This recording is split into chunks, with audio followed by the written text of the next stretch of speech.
Bienvenidos a un nuevo informe de mercados. Esta semana tenemos muchos temas que abordar y como siempre los tendréis disponibles por capítulos aquí abajo en la línea de tiempo para seleccionar el que más os interese. Vamos a hablar del software, vamos a hablar de la nueva predicción de Donald Trump que dice que el Dow Jones va a doblar, a llegar a 100.000 puntos durante su mandato. Por otro lado, Takaichi, que ha ganado las elecciones en Japón. ¿Qué significa eso para los bonos japoneses, el yen, los mercados, el Nikkei 225, el Topix, la rotación a value que sigue funcionando y qué sectores e industrias vigilar? Energía sigue liderando, pero os traigo también algunas industrias que están rompiendo máximos. Por otro lado, datos de empleo. Tenemos que hablar de la encuesta de despidos Challenger, que ha marcado un nuevo máximo en Estados Unidos. Y, por supuesto, de la tesis de IR Global, que sigue más activa que nunca. Por último, hablaremos del CAPEX en las grandes tecnológicas y, por supuesto, los resultados de, por ejemplo, Amazon, que ha pasado para que no gusten y caiga la cotización durante el viernes, que fue un buen día de rebote, pero Amazon cerró en negativo. Dicho esto, si te gusta el vídeo, deja tu like y suscripción, por favor,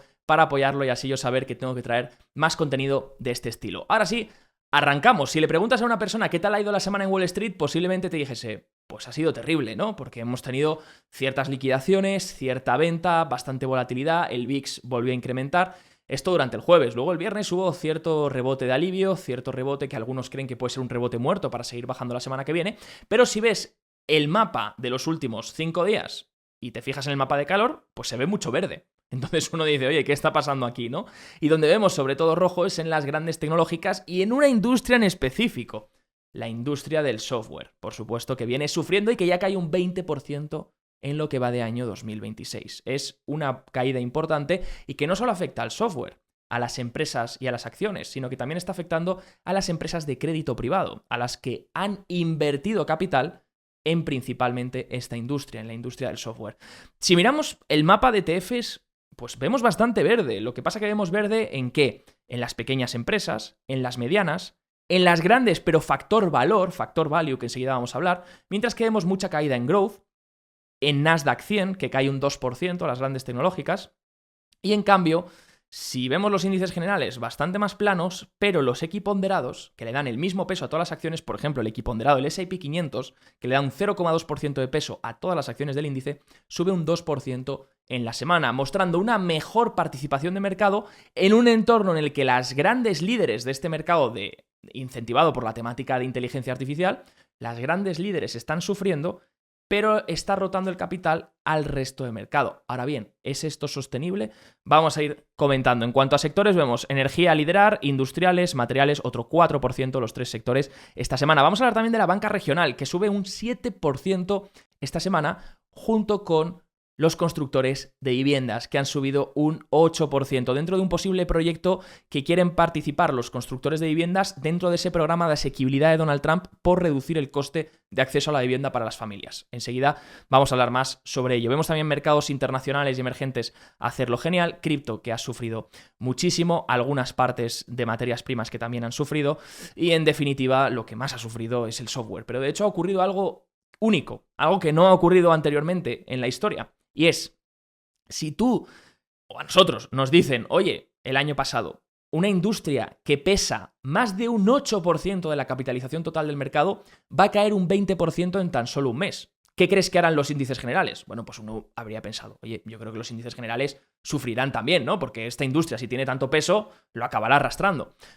Bueno, pues no ha sido el caso. Es decir, la industria de software que pesa más de un 8% de capitalización total en el mercado y que ha caído un 20%, no ha arrastrado el S&P 500 a la baja porque el S&P 500 realmente está a un 3-4% de máximos históricos.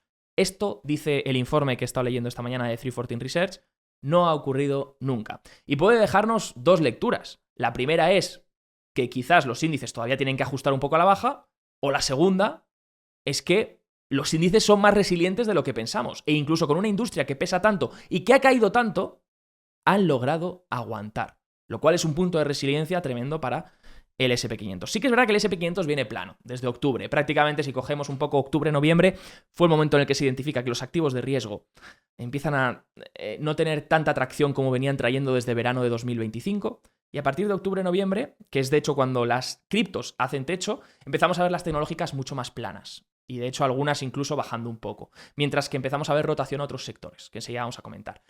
Pero en el panorama general, esta semana, pese a que parezca que la semana ha sido terrible, no ha habido, por ejemplo, nuevos mínimos netos. ¿Qué son los nuevos mínimos netos? Bueno, pues que si cogemos todo el NYSE, el mercado estadounidense, el mercado de Nueva York, y todas las acciones que cotizan, cogemos y decimos, oye, vamos a medir cuántas han hecho nuevos máximos, y contamos, y vamos a restar las que han hecho nuevos mínimos, y restamos las que han hecho nuevos mínimos. Si el resultado es negativo, significa que los nuevos mínimos son superiores a los nuevos máximos. Si el resultado es positivo, es que hay más nuevos máximos que nuevos mínimos. Lo que no te interesa ver es nuevos mínimos netos acumulándose. Es decir, cada vez más nuevos mínimos en el mercado, porque eso es una señal de debilidad. De hecho, fijaros aquí lo que ocurrió en marzo de 2025, que se empezaron a acumular nuevos mínimos netos y luego justo vino la caída terrible de la guerra comercial, ¿no? Ya había debilidad en el ambiente. En este caso, lo bueno de esta semana, dentro del punto positivo, dentro de todo lo que parece el fin del mundo, dentro de un punto positivo es que no se han acumulado todavía nuevos mínimos netos. De hecho, no ha pasado a negativo durante esta semana. Si se acumulase la siguiente, lo iríamos viendo y sería una señal de debilidad. De hecho, ha habido más empresas avanzando esta semana que bajando. Y sí que es verdad que dentro de esta rotación, donde estamos viendo hoy las tecnológicas y el software sufrir, y mientras tanto el resto del mercado, pues subir, ¿no? Sí que es verdad que hay que tener cuidado y es algo a vigilar, ¿vale? Sobre todo por los sectores que están liderando, porque históricamente cuando esos sectores lideran no son buenos retornos de media para los índices generales. Pero bueno, enseguida vamos a abordar ese tema. Antes, el software. 20% de caída acumula ya esta industria en lo que va de año, como hemos dicho. Y es que cada semana aparecen nuevas noticias, sobre todo de Anthropic, que cada vez pues ponen el foco en una industria específica. Por ejemplo, esta semana se ha publicado que hay una herramienta nueva legal de Anthropic que va a impactar, pues por supuesto, a todas las acciones que hacían todos estos temas legales y empresas de datos europeas. Pues se han pegado un batacazo. También Goldman Sachs ha dicho que elegía Cloud de Anthropic para automatizar las funciones de contabilidad y cumplimiento, ya incluso opciones más financieras. Mientras tanto, el CEO de Anthropic ha dicho que la ingeniería de software va a estar obsoleta de 6 a 12 meses. Dicho esto, enseguida vamos a ver el técnico de software porque nadie sabe hasta dónde puede caer, nadie sabe cuánto tiempo va a estar esta narrativa, por el momento es lo que está arrastrando a la industria, pero enseguida veremos los gráficos. Me ha gustado una frase de 314 Research que creo que es interesante pues quedarse con esta frase de cara a navegar los próximos años, que dice, en un mundo en el que la IA va a cambiarlo todo, compra todo aquello que no puedes cambiar. De hecho, esto es una de las tesis detrás de que 314 Research, en su último informe, siga apostando por materias primas, que ya venían apostando desde el año pasado, siguen apostando por materias primas, que dicen, oye, bueno, si la IA lo va a cambiar todo, ¿qué es lo que no puede cambiar? Pues las materias primas, ¿no? Y de ahí su tesis.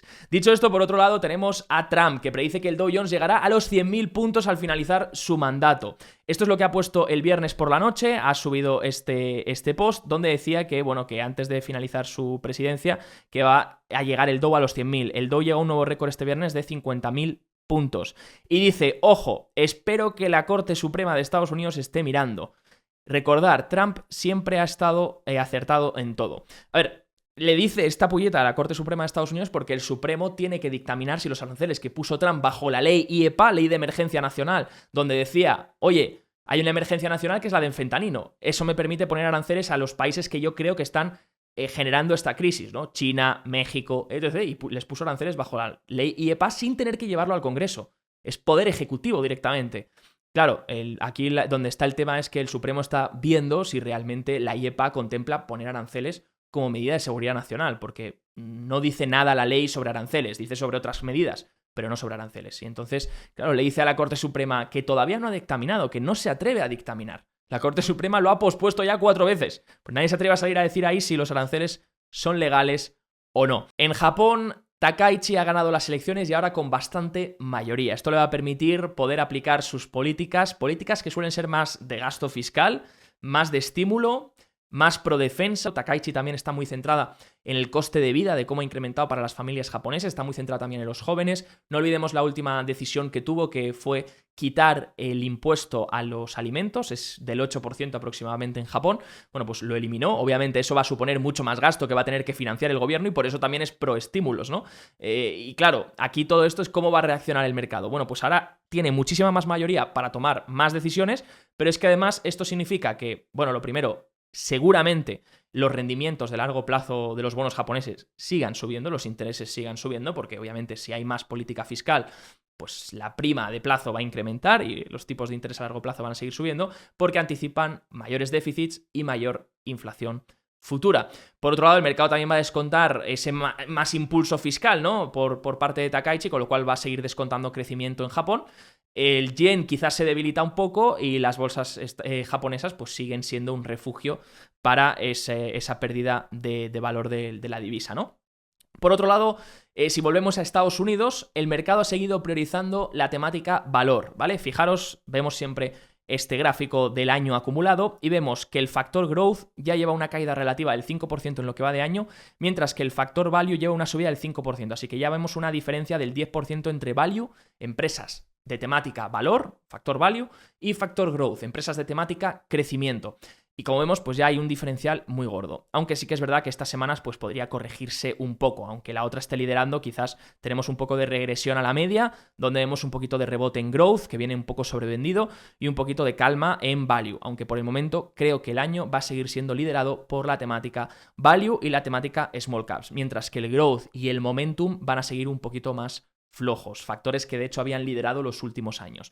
Dicho esto, decía Barclays, el pasado miércoles, el factor value tuvo su tercer mejor comportamiento relativo versus growth desde el año 2000, así que ha sido muy buena semana para el factor value, que como veis, de hecho, aquí tengo puesto el ratio Vanguard Value versus Vanguard Growth, y vemos pues que desde 2023 viene liderando el growth, ¿no? Por eso está en tendencia bajista el ratio.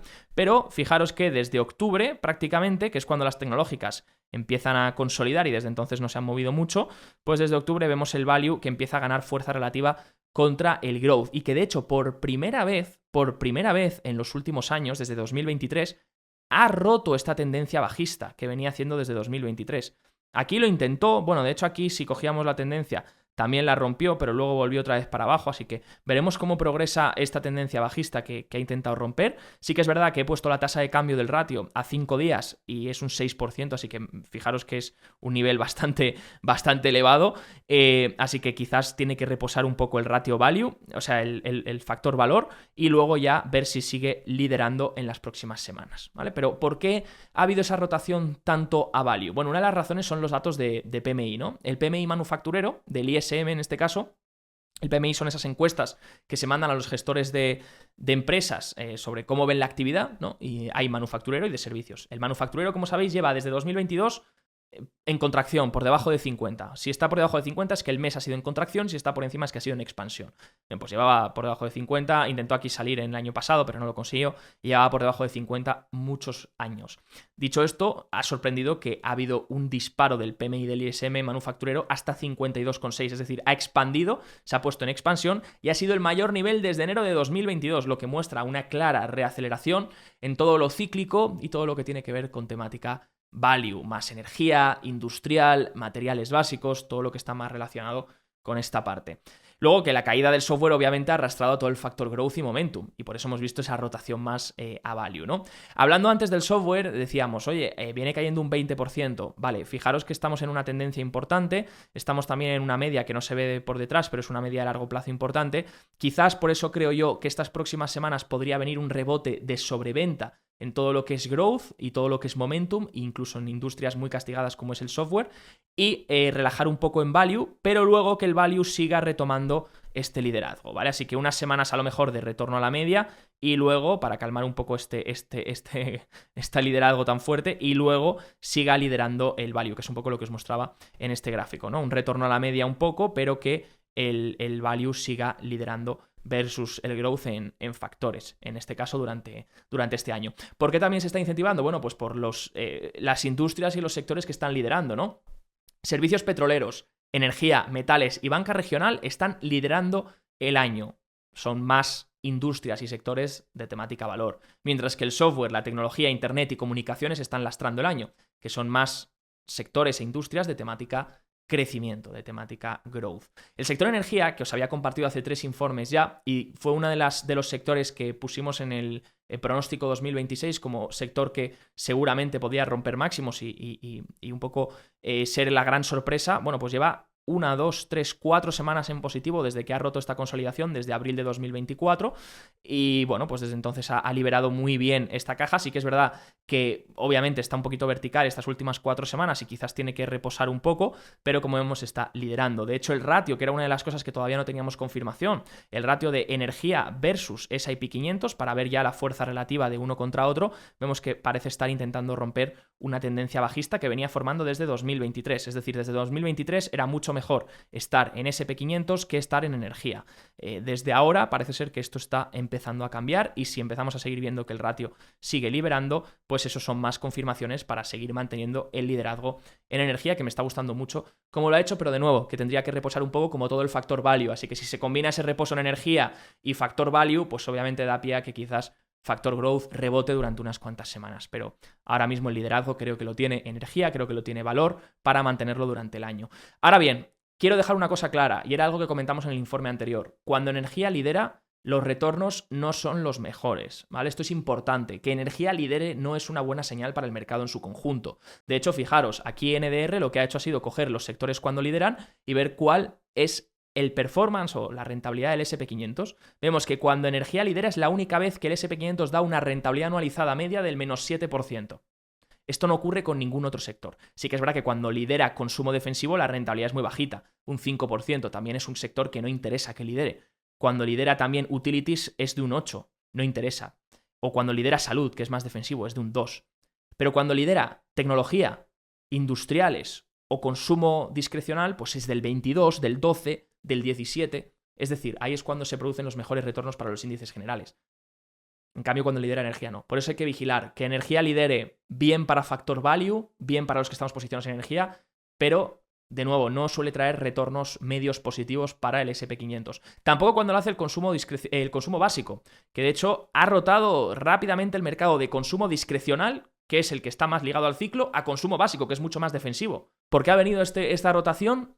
El mercado se está preparando para algo, se está poniendo más modo defensivo. Estaban muy sobrevendidas las empresas defensivas, quizás en el año 2025 habían sufrido muchísimo, algunas estaban prácticamente cotizando a múltiplos que decías, ¿qué puede ser? Quizás por eso, bueno, no todas, ojo, cuidado, creo que hay un gran problema en la parte de consumo defensivo, porque las de supermercados, por ejemplo, Walmart, enseguida vamos a comentar, creo que están carísimas, Walmart, Costco y demás, pero bueno, lo llevo comentando tiempo y siguen ahí tirando, no sé cómo lo hacen, pero quizás hay otros segmentos de consumo básico que sí que estaban más baratos, ¿no? Por ejemplo, os comentaba en el informe Perspectivas 2026 que yo estaba enfocándome en el segmento de bebidas alcohólicas. Pernod Ricard, Diageo, creo que eso estaba más cotizando a unos múltiplos mucho más baratos, ¿no? Ahora bien, ha habido una rotación fuerte de consumo discrecional al consumo defensivo. No entiendo muy bien por qué. Realmente, no sé cuál ha sido el motivo de esta rotación. No sé por qué ocurre, es el mercado protegiéndose de algo, están queriendo rotar las carteras a más defensivo porque se va a desacelerar la economía, no lo sé, no concuerda con lo que estamos viendo en los PMIs. Así que hay ciertas lecturas que son un poco ambiguas y que tendremos que ir solucionando en las próximas semanas, ¿vale? Pero esto es una señal de vigilar que el consumo defensivo está girando, está demandándose mientras que se está vendiendo consumo discrecional. O cambia esto en las próximas semanas, o si se sigue acumulando demanda en consumo defensivo, es una señal a vigilar, porque suele ser un sector más, como su nombre indica, defensivo. Luego, aparte, si miramos algunas industrias que os comparto en el informe esta semana, tampoco hay gran cosa, pero os comparto Jets. Creo que ya la habíamos mencionado alguna aquí cuando rompió aquí en algún informe. Jets es un ETF de aerolíneas. Las aerolíneas están bastante fuertes. No sé si debido a los resultados, debido a que el petróleo se ha mantenido bajo y por tanto los costes están más ajustados y como la economía ha seguido funcionando y el turismo ha seguido funcionando, pues se han beneficiado. No lo sé, pero bueno, la aerolínea se está empezando a ganar tracción desde hace unas cuantas semanas, quizás conviene vigilar ahí. También el ETF de solares, TAN, que este sí que lo estuvimos viendo y revisando. Ha estado aguantando bastante bien desde que ha roto, no termina de liberar bien con fuerza, pero se mantiene ahí encima de máximos. Parece ser que el ratio estamos empezando a ver cierto giro con respecto al S&P 500 en la fuerza relativa, así que también seguiría de cerca el ETF de solares TAN. Y por supuesto la banca regional, que ha roto un nuevo máximo. Esto es un buen catalizador para que las small caps, las pequeñas empresas, sigan liderando. La banca regional ha hecho un nuevo máximo, ha roto una base que prácticamente es desde 2022, y marcando un nuevo máximo. Esto no se ve porque no está en semanal, pero está en diario, pero venía rompiendo una base que no rompía desde 2022, ¿vale? O sea que hablamos de mucho tiempo. Y es que hay muchos bancos que estoy fijándome en los resultados. De nuevo, la banca regional no está cotizando cara, lo que pasa es que hay un miedo terrible por lo que ocurrió en 2023 con Silicon Valley Bank, que quebró un banco regional. De hecho, quebró el otro día uno de Chicago también, pero eran solo 200 millones de depósitos, por eso no os lo traje en el informe, porque no era relevante. Pero claro, hay miedo por la banca regional, ¿no? En el mercado. Pero eso ha generado una infravaloración en mucha banca regional que he estado mirando, pues por ejemplo, los resultados de Oppenheimer, ¿no? Por ejemplo, algunos bancos que están cotizando todavía por debajo de 1 valor tangible en libros, ¿no? Y que están cotizando a valoraciones ridículas, pese a que están mejorando depósitos, están mejorando también los préstamos y demás, ¿no? Así que, bueno, pues banca regional que, como sabéis, está más ligada a la economía, al consumo, más préstamo, más todo esto, y mientras la banca grande está más ligada a M&A, a mercados, a distintas cosas, ¿no? Depósitos también. Entonces es otro tema. Pero banca regional que está mostrando mucha fuerza, y lo bueno de la banca regional es que tiene mucho peso en small caps. Small caps sigue liderando, hemos visto, lo está haciendo mejor que el S&P 500 o que el Nasdaq este año, así que si la banca regional sigue rompiendo máximos, es una confirmación, como os dije, para que small caps siga liderando, que de hecho tiene buena estacionalidad durante el primer trimestre del año, ¿vale? Así que hasta marzo quizás siguen liderando estas pequeñas empresas. Si miramos el ratio de pequeñas empresas, Russell 2000 contra S&P 500, estamos viendo que, bueno, que ha dejado de bajar el ratio, es decir, han dejado de sufrir las small caps y a partir de julio del año pasado establecieron, por así decirlo, un freno aquí en el ratio y establecieron una consolidación. Ahora lo que necesitamos también es que el ratio gire a favor de small caps. Sería como la última confirmación, ¿no? Si tenemos que el IWM empieza a superar al S&P 500, este ratio lo que mostrará es que rompe esta base y empieza a girar completamente de tendencia, de esa tendencia que veníamos viendo desde 2021. Y empieza a ser un régimen que favorece más a las pequeñas empresas. Todavía no lo tenemos, pero también tenemos que ya ha dejado de bajar el ratio y que de hecho el ratio está por encima de medias. Así que eso es una señal constructiva y encima tenemos la banca regional. ¿Vale? Así que creo que si el mercado sigue subiendo, el liderazgo debería continuar por lo menos en el corto plazo en small caps. Puede que me equivoque, pero es por lo menos lo que me están diciendo los indicadores. Luego esta semana ha liderado también no solo, bueno, muchas de las cosas que os he traído, ¿no? Transportes, quizás también convendría mirar algo en toda la parte de transportes, pero es un poco lo que os he comentado de los sectores, ¿no? Hemos hablado de banca regional, solares, sube otros 7 esta semana, y de lo que no hemos hablado es de los constructores de viviendas, que suben un 8% esta semana. Y es que constructores de viviendas subiendo, banca regional subiendo, small caps. Quizás está el mercado descontando que la Fed va a seguir recortando, realmente, que esta pausa ha sido en enero, pero que la Fed tiene que seguir recortando tipos, porque son sectores e industrias mucho más sensibles a recortes de tipos, ¿no? Y lo han hecho bien esta semana. Quizás los datos de empleo han dejado puerta abierta a seguir recortando, ¿no? Constructores como Lennar y Taylor Morrison están desarrollando una propuesta para poder vender viviendas de nivel inicial dentro de un programa de acceso a la propiedad financiado por inversores privados. Y la Casa Blanca no lo ha respaldado formalmente todavía. El director de la agencia de vivienda, Pulte, ha dicho que la administración no está considerando esta propuesta de Trump Homes, que es una idea que se les ha ocurrido a muchas constructoras de viviendas para decir, oye, vamos a construir estas viviendas financiadas por el sector privado y que los inquilinos puedan ir pagando un alquiler y luego comprar la vivienda. Bueno, pues por ahora dice la administración de Trump que no lo ve, pero si en algún momento Trump se muestra favorable a esto, que recordar, Trump está muy a favor de la asequibilidad del acceso a la vivienda. Tasas hipotecarias tampoco es que hayan bajado una barbaridad y tampoco ha anunciado nada nuevo que mejore la accesibilidad a la vivienda. Entonces, creo que pronto quizás lo hace. Sigo creyendo en esta tesis. Creo que para los midterms Trump va a anunciar algo gordo en la parte de vivienda. ¿Esto beneficiaría a algunos constructores de viviendas? Quizás. Sí que es verdad, ojo, que hay que comentar que el viernes Horton y Lennar, dos grandes constructoras, sufrieron un golpe duro debido a que les metieron una posible investigación antimonopolio. Aún así, pese a caer, el sector de los constructores de viviendas lo hizo bien en la semana y cerró en positivo con un 8% de subida. Quizás es un sitio donde mirar, ¿vale? Quizás es un sitio donde ojear ciertas cosas, siempre y cuando creas en esta tesis, que Donald Trump va a sacar algo pronto para la vivienda. A lo mejor no es este Trump Homes, pero a lo mejor se basa en esta idea que le han dado las constructoras, porque se han visto proactivas a poder hacerlo. ¿Se basa en algo parecido? Puede ser, no lo sé. De nuevo, ¿por qué estos sectores más sensibles a tipos han empezado a subir esta semana? Quizás porque esperan más recortes, quizás debido a que los datos de empleo, o por lo menos los indicadores de empleo que hemos conocido esta semana han sido malos. Bueno, recordar que no ha habido dato de empleo este viernes. ¿Por qué? Porque el gobierno vuelve a estar cerrado, así que lo conoceremos el miércoles en teoría. Lo que sí que tenemos son encuestas y distintas cosas privadas, pues que se elaboran, ¿no? Por ejemplo, la encuesta JOLTS, que muestra las vacantes de empleo, es decir, las demandas, la cantidad de puestos que se están buscando por parte de las empresas. Bien, pues ha sido peor de lo esperado. Ha salido en 6 millones, muy por debajo de lo que se esperaba, y claro, eso ha hecho que el ratio de job openings, es decir, JOLTS, con respecto a personas desempleadas baje por debajo de 1. 0,87, ya está por debajo de 1. Eso es ya cuando empieza a ser un nivel más preocupante. Mientras estaba por encima de 1 no había ningún problema porque llegó a estar en 2 tras la pandemia y luego volvió a ajustar a 1, ¿no? Pero era lo lógico, el retorno a la media, volver a 1. Pero ahora ya empieza a estar por debajo de 1, es decir, ya hay menos de una vacante disponible por cada persona desempleada. Y claro, si sigue bajando, pues significa menos demanda de trabajadores. Por otro lado, las peticiones iniciales de desempleo han subido esta semana hasta 230.000, desde 212.000 aproximadamente. Sí que es verdad que siguen en rango, ¿vale? Si miramos desde 2023, siguen en el nivel en el que están en 2023. Nunca hemos tenido unas peticiones que sobrepasen los 270.000 semanales, pero obviamente han vuelto a incrementar, ¿vale? Así que habrá que ir vigilando. Luego, lo que sobre todo yo creo que ha preocupado no es tanto la JOLTS y las peticiones iniciales de desempleo, es decir, no vemos tampoco en las peticiones iniciales de desempleo, que es donde se muestran realmente los despidos fuertes en la semana, no vemos tanto, pero lo que ha preocupado yo creo al mercado es la encuesta, una encuesta privada que se realiza, que es la Challenger Reports, que es la de Announced Job Cuts, donde básicamente lo que dicen es cuántos las empresas que están pronosticando despedir, es decir, qué despidos pronostican hacer. Bien, pues ha sido un gran número, ¿vale? Se pronostican 240.000 despidos anunciados, es el mayor dato mensual desde octubre de 2025. Fijaros que vuelve a dispararse el Job Cuts, la encuesta. Y además, luego se producen también, la encuesta Challenger produce también la de planes de contratación, hiring plans, y básicamente ha sido una contratación muy débil la que se ha puesto en enero de 2026, ¿vale? Así que si lo comparamos con otros años. Así que, como veis, pues eso yo creo que es lo que ha hecho que el mercado vea un mercado laboral que todavía quizás se está debilitando, pese a que la Fed dijo en su última reunión, dijo que el mercado estaba mejorando. Recordar, Powell dijo que el mercado laboral estaba mejorando y que por eso no recortaban. ¿Y quién fue el que quiso recortar? Waller, que dijo, de hecho, el contexto para recortar era que tenía datos de empresarios, de potenciales despidos y un mercado laboral más débil.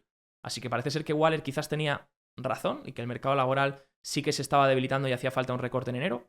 No lo sé, quizás eso es lo que el mercado ha puesto probabilidad esta semana y por eso activos más sensibles a tipos lo han hecho bien, ¿no? Como es, por ejemplo, los constructores de viviendas o la banca regional o algunas otras cosas, ¿no?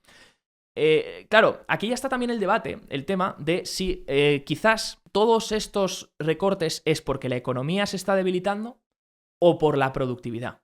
Porque claro, están haciendo otra narrativa, que es la narrativa de que la IA está mejorando la productividad, que por eso la economía estadounidense puede crecer sin tanta inflación y que esa productividad lo que hace es que necesites menos empleados. Bueno, es un poco la tesis que hay detrás. Wells Fargo ha publicado un informe y dice cada 1% de ahorro en costes laborales de las empresas se traslada en un incremento del 2% en el beneficio por acción para el S&P 500. Pero es que se traslada en un 6% de beneficio por acción para el Russell 2000. ¿Por qué? Porque el Russell 2000, que son pequeñas empresas, tiene un multiplicador más alto porque opera con márgenes más ajustados, no tienen economías de escala y tienen muchos más empleados. Los costes laborales representan un porcentaje mayor de sus gastos. De hecho, las tecnológicas, que son principalmente las empresas que abundan en el S&P 500, son de por sí empresas que siempre han operado o han destacado por generar la mayor rentabilidad por empleado.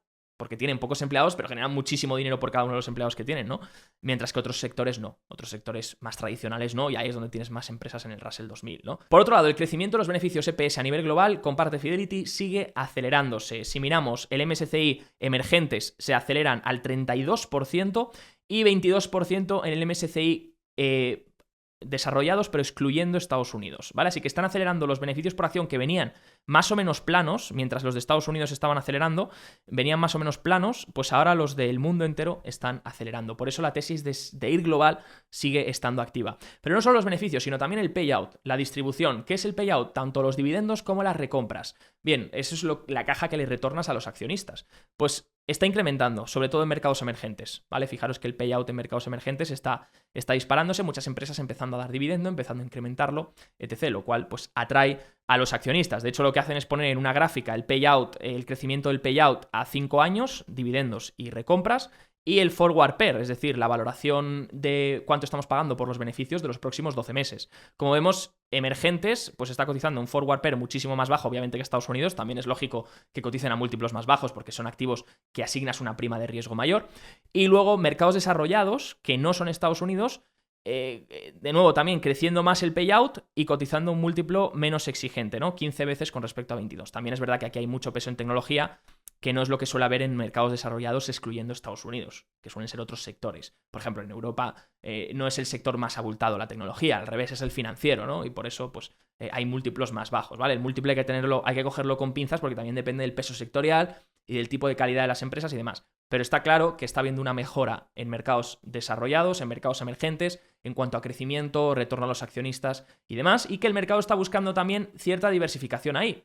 La tesis de ir global, de no mirar solo Estados Unidos. De estos años creo que sigue estando intacta esta tesis y creo que así va a continuar. Por otro lado, en Estados Unidos, las grandes tecnológicas son las que hemos visto que cuestionan más junto con el software durante estas últimas semanas y vienen más paradas desde octubre más o menos de 2024.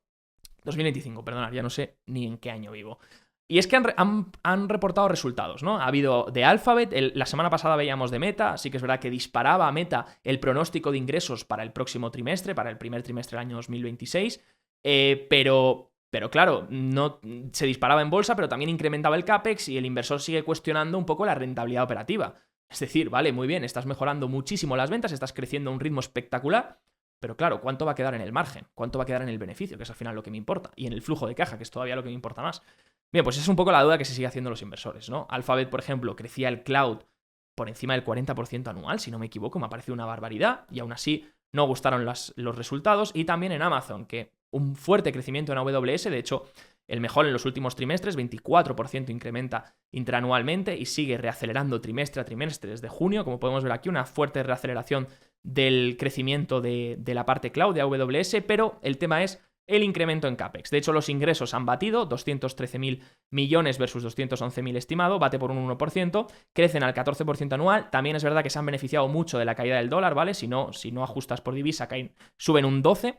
El EPS 1,95 versus 1,96, así que no bate por poco. Los EPS crecen al 5% anual. Quizás el mercado esperaba un pelín más de crecimiento en beneficios por acción. Dice Andy Jassy, esperamos invertir alrededor de 200.000 millones de dólares en gastos de capital. Hasta ahí ha elevado el pronóstico de CAPEX Amazon. Y esperamos un sólido retorno a largo plazo del capital invertido. El beneficio operativo ha sido de 25.000 millones, sube con respecto a los 21,2 mil millones del cuarto trimestre de 2024. Sin embargo, hay costes especiales que han reducido este beneficio operativo por temas de disputas fiscales en Italia, costes de despidos, severance, sino el beneficio operativo hubiese sido de 27,4 mil millones. Así que hay mucha mierda ocultando realmente el buen beneficio operativo. El free cash flow sigue bajando debido a la fuerte reinversión en CAPEX necesaria. Los inversores empiezan a ver que quizás hace falta más crecimiento para justificar ese CAPEX. Se pone ahora a unas 30 veces beneficios esperados de 2026, ¿vale? Cotizaría 30 veces PER del año que viene, de este año. Por el momento, pues en mi caso voy a mantener posición, no añadiré más hasta que la valoración se ponga más atractiva, pero por el momento creo que lo que está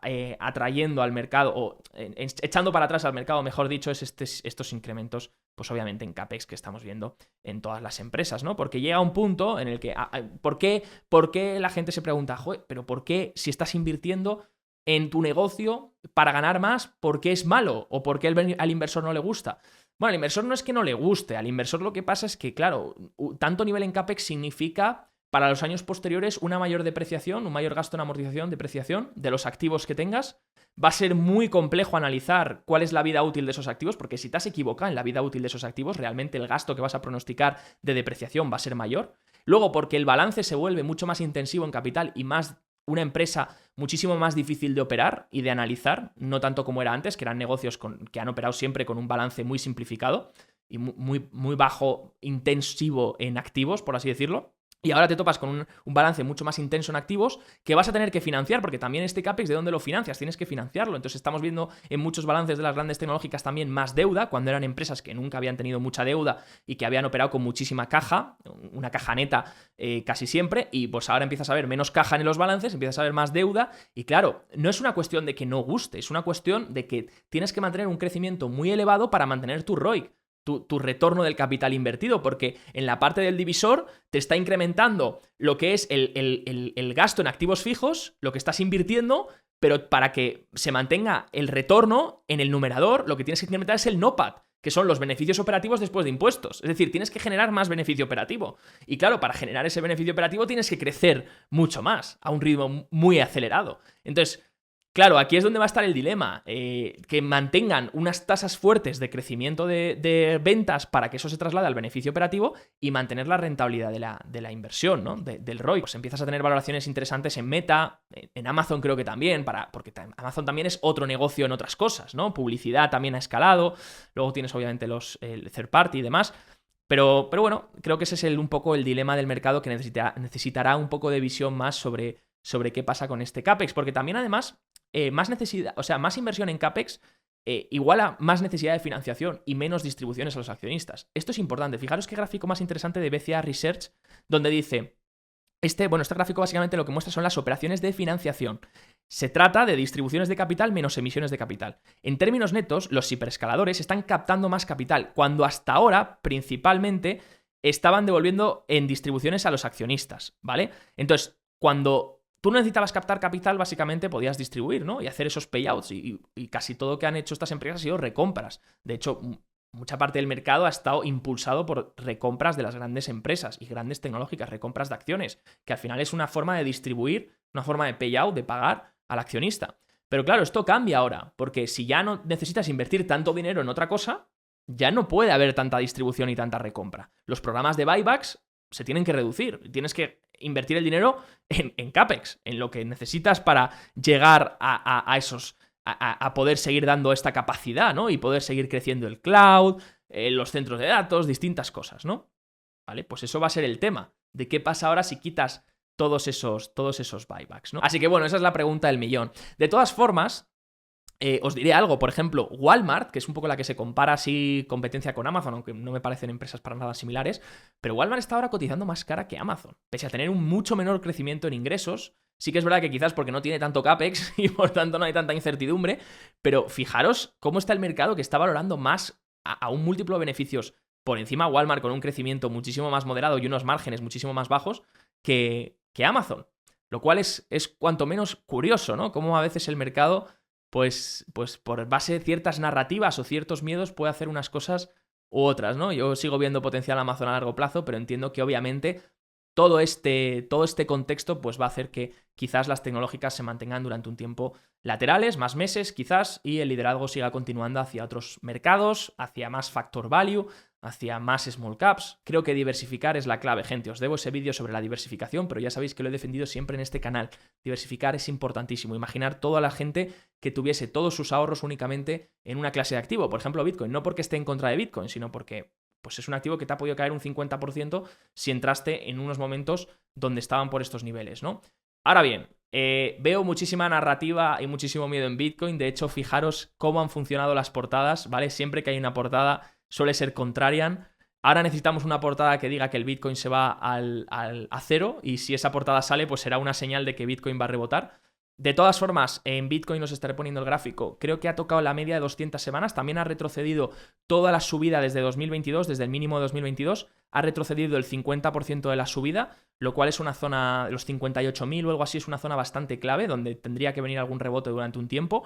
Y creo que, bueno, que simplemente iremos viendo cómo progresa. Al final, Bitcoin se está comportando como un activo de alto riesgo, de alta beta, y se nota que desde octubre, pues el mercado ha quitado riesgo o apetito por el riesgo en muchos activos, ¿no? Tanto activos más tecnológicos, como de alta beta, como de growth, como de, en este caso, las criptos. Así que habrá que vigilar, pero en este nivel, en el retroceso del 50%, los 58.000, que coinciden además, creo que con la media de 200 semanas, creo que ese nivel debería dar por lo menos un alivio durante un tiempo. Durante unas cuantas semanas debería ser un nivel de apoyo importante, y luego veremos. En caso de perder ese nivel, la debilidad será mucho mayor. Y de cara a las portadas, os voy a dejar un vídeo aquí a continuación que me parece muy interesante, de verdad, que es un estudio que hice sobre cómo las portadas pueden servir de indicador contrarian. Y fijaros la portada que os enseño en ese vídeo, que decían que se iba a ir todo a pique, y desde entonces los mercados han seguido subiendo. Así que os lo dejo por si os interesa, y así lo podáis usar y ver cómo las portadas pueden influir en los mercados. Dicho esto, gente, no olvides, si te ha gustado el vídeo, dejar un buen like, una suscripción,